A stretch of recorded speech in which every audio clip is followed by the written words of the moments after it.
Hi everyone, Mr. Simpson here, and we are continuing on with Varjakpur today. Last time we left it at chapter 6, so we're going to kick off from there. Because it's a little bit shorter this chapter, I'm going to try and squeeze chapter 6 and 7 all into this one reading, okay? Alright, here we go guys.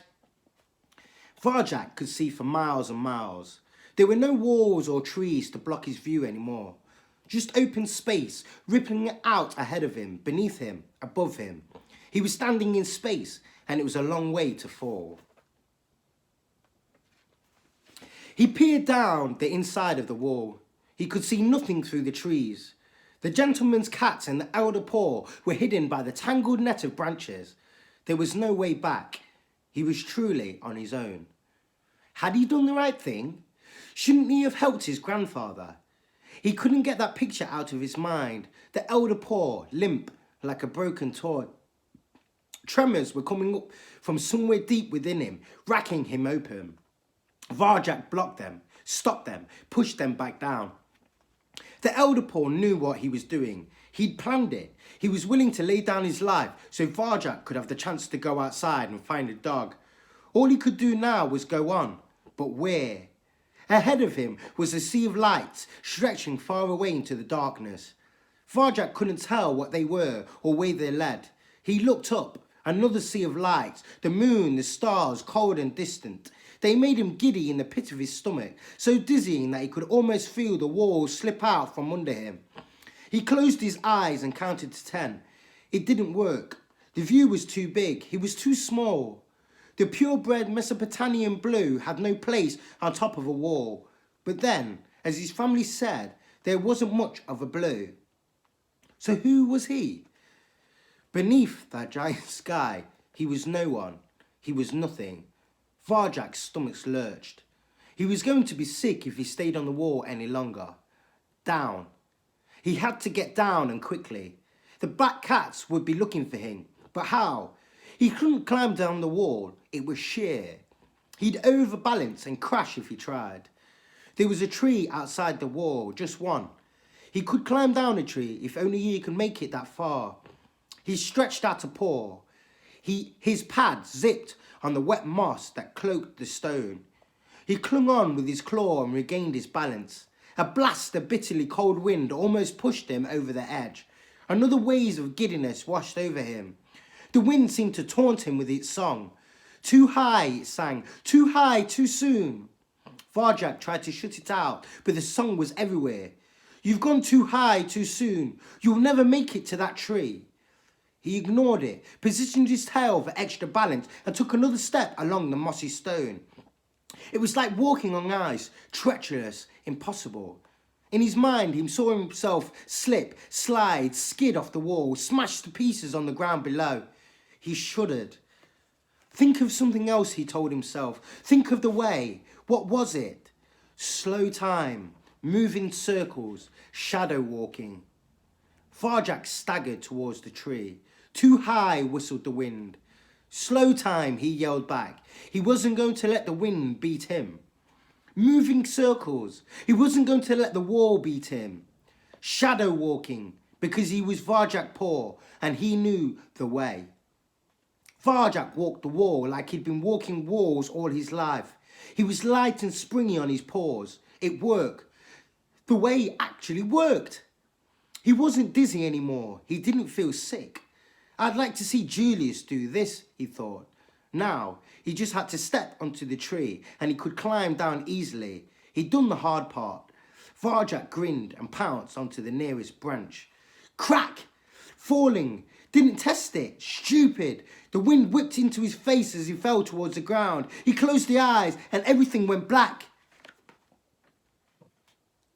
Okay, and that was chapter 6. So we're going to continue on now with chapter 7. Okay? Varjak dreamed. He dreamed he was walking by a river in the heat of the night. Zigzag trees swayed in the warm breeze. The air smelled like cinnamon and tasted of ripe dates. He looked up. The stars were different. They sparkled big and bright in the brilliant sky. The old cat with silver blue fur, like starlight, walked beside him. He looked like a Mesopotamian blue, but he wore no collar and his eyes were amber like the rising sun. Welcome to the land of your ancestors, said the old cat. Welcome to Mesopotamia. Mesopotamia, where Jalal came from. Jalal the Poor, yes indeed. This was his home in the olden days. Farjak's pulse beat a little faster. Did you know Jalal, he said. And if I did, then I'd ask you some questions. Are the tales true? Could he really talk to dogs? And what would he think of me? The old cat cackled. What a question! Why should that matter to you? Farjak looked away. My family says I'm a disgrace to the name of Jalal. They say I'm not a proper, purebred Mesopotamian blue. Oh, and what say you? Are you worthy of your ancestors or not? No, said Farjak quietly. He hung his head. I'm not. What if you knew the secret way of Jalal? Would you be a proper, purebred Mesopotamian blue? Farjak smiled sadly, remembering the oldering paw. I already know about the way, and I feel just the same. You know the way? How impressive. Perhaps you will demonstrate. Strike me. The old cat stopped walking. He blocked Farjak's path. He wasn't big, but something about him looked dangerous. Farjak stepped back a pace. Strike me, he commanded again. His amber eyes flashed. Strike me now or die where you stand. Well, if that was what he wanted, why not? Farjak swiped gently at the mad old cat, meaning to tap him on the side, but somehow he couldn't connect. His paw sewed through the air and thudded harmlessly on the ground. Farjak frowned. How could he have missed? The old cat combed his whiskers. Am I too quick for you? He challenged. Is this the way of Jalal? I think you know nothing, little kitten. Strike me again. This was becoming annoying. Now Farjak wanted to hit him hard. He decided to give it his best shot. There was no way he could miss. He slammed out a silver blue paw, missed completely and lost his balance. Those alien stars twinkled at him with silent laughter as he rolled into the riverbank. He sprang up again, furious. Once more, goaded the old cat. Farjak's frustration boiled over. He lashed out. His paws flapped stupidly in space and he toppled to the ground. He kicked with his back legs, but he was fighting himself now, and he knew it. He was beaten. His elderly opponent peered down at him. I thought the first attack rather half-hearted, he said, as if he were having a friendly chat about the weather. The third was crude and clumsy, as you know. The second showed potential, yes, but it was slow, terribly slow. Still, you have spirit. If you wish to learn the way, the true way, only ask and I will teach you. Farjak couldn't speak. The words stuck in his throat. He felt ashamed and embarrassed. It was obvious that this old cat knew far more about the way than him, but he couldn't bring himself to admit it. His pride wouldn't allow it. The old cat shrugged. Farewell then. He began to walk away. Something shifted inside Farjak, like a locked door opening. Wait, he called. The old cat turned back about. His body shimmered in the warm breeze. Don't go, said Farjak. I want to learn the way. The old cat smiled. Very well, then I shall teach you. We begin now. He cleared his throat. There are 7 skills in the way of Jalal.